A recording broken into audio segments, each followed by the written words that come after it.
Hi everybody. We have been fighting a problem with our drain in the shower getting some smell from the gray tank coming back up. So what we've been doing temporarily is just putting the plug over it, and that's worked. So we had the time today. I thought I would check and see if the HEPVO valve was dirty and if I could clean it out.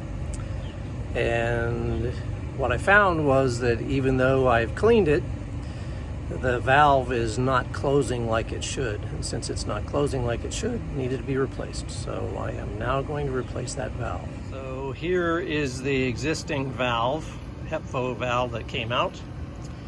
You can see inside, although it's been cleaned, that valve is not closing down, and it is supposed to.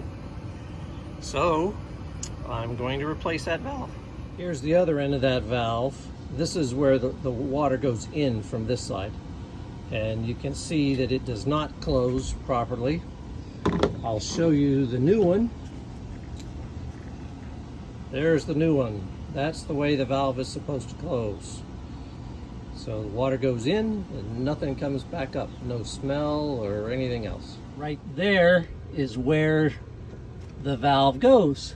So I'm going to replace that valve. Shouldn't take very long to do this.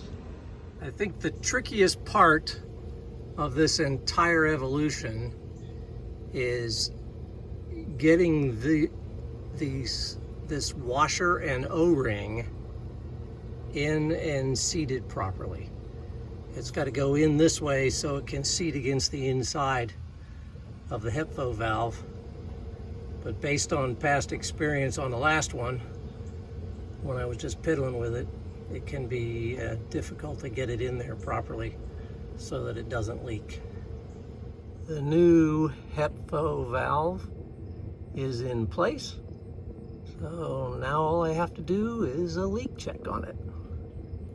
You might be able to hear I have water running through the valve now. It is not leaking. So I would say mission accomplished. So not a bad thing to have to change. So easy to do. And hope the video helps somebody, and we will see you around a campfire. Bye guys.